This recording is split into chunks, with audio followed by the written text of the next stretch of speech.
Review of 25th November 2023 IELTS exam. खैर, जिन्होंने exam दिया है उन्हें पता है कि टॉपिक जो टास्क 2 का था वो टफ था इस बार, बहुत टाइम बाद, या मैं कहूँगी एक दो बार से टॉपिक टफ आ रहे हैं। सो बी प्रिपेयर्ड, क्योंकि ये क्वेश्चन रियली टफ था। कुछ स्टूडेंट्स के लिए तो इजी रहेगा, but most of the students को इसमें प्रॉब्लम तो आई होगी, एंड जिन्हें नहीं आई होगी दैट्स रियली ग्रेट। क्वेश्चन ये था कि आजकल बहुत सारे एरियाज में लोग अपनी हिस्ट्री के बारे में जानने की कोशिश करते हैं, मतलब उनका ओरिजिन कहाँ से है, उनकी जो कल्चर है, मतलब वो कहाँ से कनेक्टेड है, वो रिसर्च करना चाहते हैं हिस्ट्री, उनके फैमिली से रिलेटेड, उनके खानदान से रिलेटेड, तो क्या हिस्ट्री है उसके बारे में लोग जानना चाहते हैं। सो इसका दो क्वेश्चन थे। अब ध्यान रखिए, in IELTS writing you have to answer both the questions. पहला क्वेश्चन था कि लोग ऐसा क्यों कर रहे हैं, वो हिस्ट्री के बारे में जानना क्यों चाहते हैं, और दूसरा क्वेश्चन था कि क्या ये पॉजिटिव है या नेगेटिव है। तो दोनों को आंसर करना बहुत बहुत बहुत इंपॉर्टेंट है, कुछ भी मिस करने से इवन 6 भी नहीं आता है। So let's talk further about this. तो पहली बात तो आखिर लोग क्यों करना चाहते हैं ऐसा, वो अपनी हिस्ट्री के बारे में क्यों जानना चाहते हैं। एक्चुअली अगर हम बात करें वो हिस्ट्री के बारे में, सबसे बड़ा रीजन तो यही होता है कि उन्हें क्यूरियोसिटी होती है, बहुत ईगर होते हैं, बहुत एक्साइटेड होते हैं कि आखिर उनके जो एंसेस्टर्स थे वो कहाँ से, मतलब उनका ओरिजिन कहाँ से हुआ था, या उनकी लाइफस्टाइल कैसी थी। आपको पता होगा बहुत सारे लोग पहले ही फॉरेन चले गए थे, और उस वजह से क्या हुआ था कि जो उनके जो किड्स हैं they don't know exactly about the origin. So वो लोग बहुत ज्यादा क्यूरियस होते हैं ये जानने के लिए। जैसे इंडियंस है, अगर वो अब्रॉड चले गए, उनके किड्स वहीं पे बॉर्न एंड ब्रॉड अप हैं, तो उन्हें लगता है कि आखिर क्या हमारा कल्चर है, हम कहाँ से कनेक्टेड है, हमारे एंसेस्टर्स कहाँ से थे। तो बहुत ज्यादा क्यूरियोसिटी होती है लोगों में। So that's why they want to know कि आखिर वो जो हिस्ट्री है, उनकी हिस्ट्री क्या है, तो क्यूरियस होते हैं।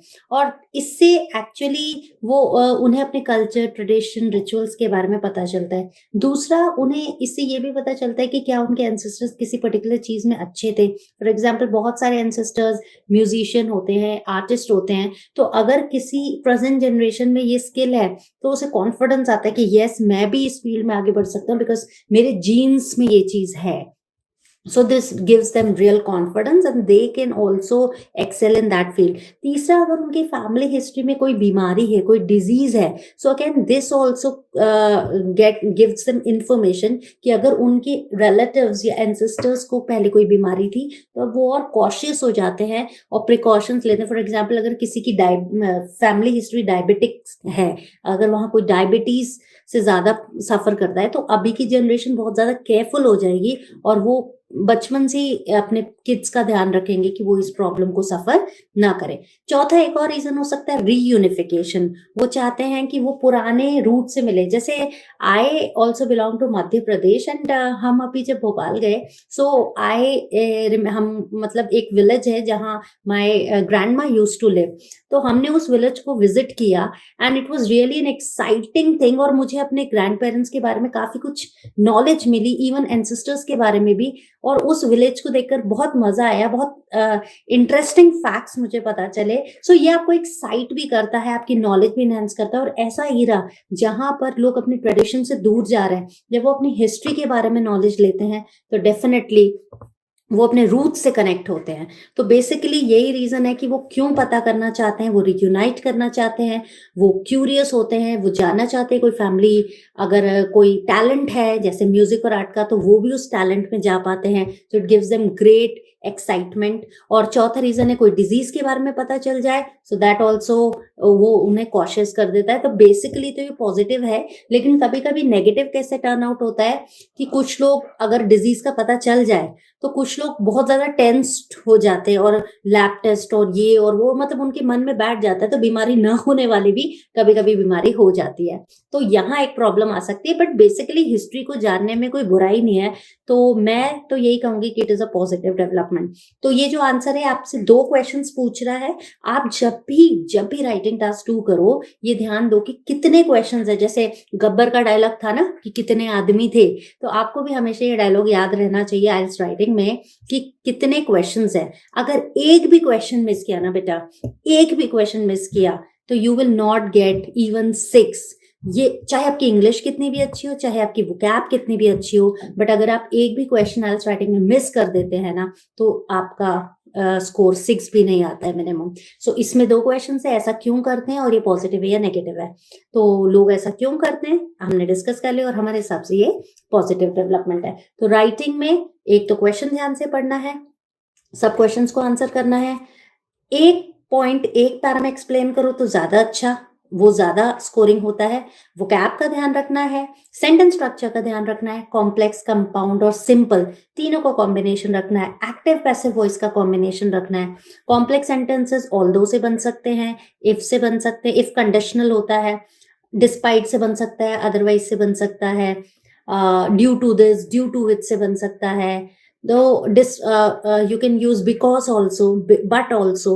So connectors की एक लिस्ट आपके पास हमेशा होनी चाहिए when you're doing writing. It really helps you a lot. So IELTS writing में अब देखिए बहुत बार इजी क्वेश्चंस आ रहे थे बहुत टाइम से, लेकिन अब एकदम मोस्टली मैंने देखा है लास्ट में ना टफ आते हैं। जब ईयर एंड होता है ना, तो बेसिकली राइटिंग में जो है क्वेश्चंस टफ आते हैं।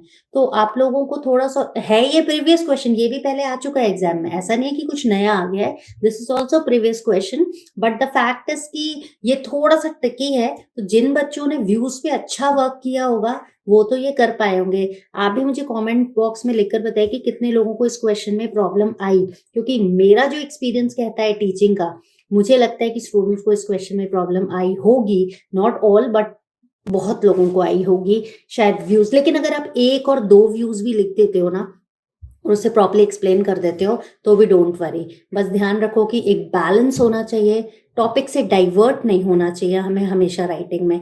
हमें बस राइटिंग में ये ध्यान रखना, चाहे हम सिंपल राइटिंग भी लिखते हैं ना और हमारे व्यूज सिंक में है, एक आधा एग्जाम्पल डाल दी तो भी 6 आ जाते हैं। और टास्क 1 में टेंसेस का ध्यान बहुत ज्यादा रखना चाहिए, बिकॉज टास्क 1 में अगर आपने टेंस गलत कर दिया, टास्क 1 में अगर टेंस गलत हो गया देन यू आर गॉन। सो हमेशा आई टेल माई स्टूडेंट्स की क्या करो, टास्क 1 जैसे देखते हो ना तो उसका क्वेश्चन देख लो कौन से टेंस में है, ठीक है।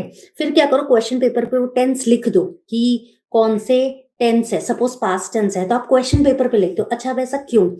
जब आप क्वेश्चन पेपर पे टेंस लिख देते हो तो क्या होता है कि आप जितनी बार क्वेश्चन देखोगे आपका ब्रेन आपको सिग्नल देगा भाई पास्ट टेंस है। पास्ट प्रेजेंट का भी आ जाता है, पास्ट फ्यूचर का भी आ जाता है कभी कभी। तो क्या होता है एग्जाम टाइम ना हम बहुत नर्वस होते हैं। सो हम क्या करते हैं, व्हाट इज द प्रॉब्लम कि हम उस नर्वसनेस में भूल ही जाते हैं कि भाई टेंस का भी ध्यान रखना है। और टेंस गड़बड़ हो गया टास्क 1 में तो अगेन प्रॉब्लम आ जाएगी। सो अभी टेंस भी गड़बड़ नहीं करना है। अगर आपको लगता है कि ये जो वीडियो है, आज का जो लाइव सेशन है आपके लिए यूजफुल था, आप प्लीज इसे लाइक कीजिए, शेयर कीजिए एंड सब्सक्राइब आवर चैनल।